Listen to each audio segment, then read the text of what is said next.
이재명의 직인이 찍힌 공문이 4차례나 북한에 발송이 됐다고, 서류가 있다고, 공문 그 서류가 증거가 다 나와 있는데도 지가 직인 사인을 찍었는데도 모른다라고 하니 기가 막힐 노릇이죠. 자, 여러분, 검찰은 지금 이재명을 대북송금의 몸통, 즉 대가리로 인식을 한 모양입니다. 이화영 1심 판결 이후 이재명이 이화영의 보고를 직접 받고 승인을 했다라 판단을 하는 건데요. 즉 대북송금 관련 사업에서 경기도가 중요한 주체였고 당시 경기도지사는 이재명. 이 엄청나고 불법적인 대북사업 추진에 경기도지사가 개입을 하지 않는다라는 것은 사실상 불가능하고 국민을 기망하는 일. 그래서였을까요? 검찰이 속전속결로 이번 주 이재명을 기소할 방침입니다. 추가 소환 조사도 하지 않고 이화영의 재판 결과만으로 곧바로 이재명 추가 기소. 그만큼 이재명의 범죄 행각이 확실하다는 증거가 많이 잡혔기 때문이겠죠. 사실 오늘이라도 당장 구속 기소해서 국회 한복판을 더 이상 거닐며 다닐 수 없도록 하는 게 맞는데 이 대북송금건도 사실 거짓 2년이 다 된 이재명의 리스크잖아요. 처음 국민들에게 대북송금 게이트가 알려졌을 때 경기도지사가 이재명이었기 때문에 그때부터 이재명은 몸통으로 지목되지 않았습니까? 근데 아직까지 이재명은 건재한 채 심지어 국회의원이 한 번 더 돼버린 이 처참한 상황. 자, 이재명은 현재 이 모든 것을 본인 모르게 이화영을 비롯한 쌍방울이 관계자들이 몰래 추진을 했다라며 발을 빼고 꼬리 자르는 모습을 보여주고 있습니다. 그러나 아까 말씀드린 것처럼 이재명의 혐의를 입증할 증거를 다수 검찰이 확보해 놓은 상황이죠.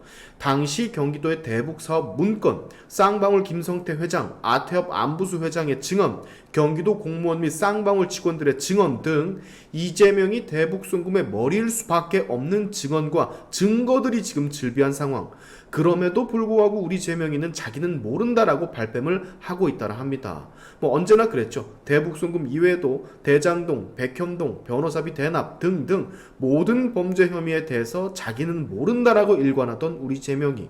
자, 검찰이 보고 있는 이재명의 혐의는 이렇게 간추릴 수가 있습니다. 제3자 뇌물, 스마트팜 사업비, 자신의 방북비 등 800만 달러를 쌍방울이 대납하게 한 혐의, 남북교류협력법 위반, 통일부 장관 승인 없이 스마트팜 대북 사업을 추진한 혐의, 외환거래법 위반, 800만 달러 세관 등 당국의 신고 없이 국외로 밀반출한 혐의, 이재명의 지시로 쌍방울이 환치기, 밀반출로 돈을 직접 가지고 가서 전달을 했었죠. 자, 이 모든 혐의들을 현재 이재명은 뭐라고 변명을 하고 있냐? 나는 조폭 출신인 김성태 쌍방울 회장을 전혀 모른다. 이화영에게 대북사업 과정 보고받은 적이 없다. 법률, 유엔 제재 어긋나는 금품 북에 제공하고 부탁한 적도 없다. 네, 증거가 전부 다 나와 있는데도 이재명은 왜 M1 사람 잡느냐? 나는 정말 아무것도 모른다. 생사람 잡지 말아라. 왜 죄도 없는 나를 자꾸 괴롭히냐? 진짜 전혀 하나도 아무것도 나는 모른 채 부하들이 했던 거다. 나는 억울하다. 나는 죄가 없다. 이 옌병지를 지금 또 떨고 있는 건데 검찰이 조사한 바로는 그렇지 않다고. 저 방북 초청해주세요 라는 공문, 게다가 지 직인이 찍힌 공문이 4차례나 북한에 발송이 됐었어요. 증거가 남아있다고. 2019년 5월부터 6개월간 태풍 피해 복구 협력 등을 위한 경기도 대표단 초청 요청, 민족협력사업협의와 우호 증지를 위한 경기도 대표단 초청 요청 등 이재명의 직인이 찍힌 공문이 4차례나 북한에 발송이 됐다고, 서류가 있다고, 공문 그 서류가 증거가 다 나와 있는데도 지가 직인 사인을 찍었는데도 모른다라고 하니 기가 막힐 노릇이죠. 과연 이 모르쇠 작전이 재판장 앞에서도 통할지 지켜볼 수밖에 없는데 어제도 말씀을 드렸지만 세상 이렇게 뻔뻔하고 거짓말만 하는 정치인은 여태까지 없었습니다. 이렇게 많은 범죄 혐의들이 한 사람의 정치인에게 동시에 일었던 적이 없었어요. 대북송금, 제3자 뇌물, 남북교류협력법 위반, 외환거래법 위반, 선거법 위반, 위증교사, 대장동, 백현동, 위례신도시, 변호사비 대납, 이거는 거의 진짜 무기징역을 여러 번 맞아야 하는 그런 정도예요. 법을 준수하려고 하는 그 어떤 준법 정신 같은 게 전혀 없는 사람인 것 같아요. 저 범죄 혐의들 싹 다 모아서 합치면 법정 최고형 나온다고 저거. 게다가 대북송금이 그냥 대북송금 했구나 해서 끝날 일이에요? 저건 여적죄입니다. 우리의 적국인 북한을 이롭게 한 행위라고. 이롭게 한 것도 그냥 이롭게 한 게 아니야. 100억을 상납을 했으면 북한이 그 100억으로 별의별 짓을 지금 다 하고 있을 거 아닙니까?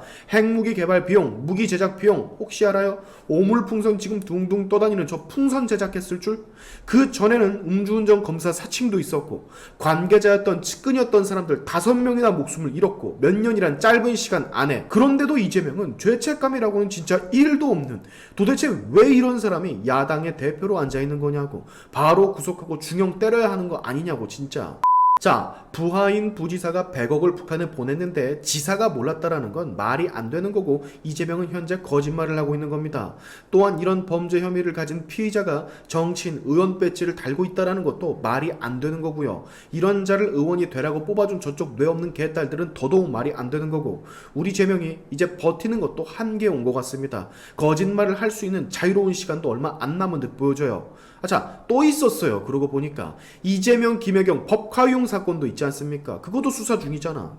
이번에 이재명 재판에 신진우 부장판사라는 그 이화영 중형 때린 판사분이 이재명 재판까지 볼 수도 있다라고 하던데, 철저하게 법리와 증거만 가지고 이재명을 단죄해 주시길 간곡하게 바랍니다.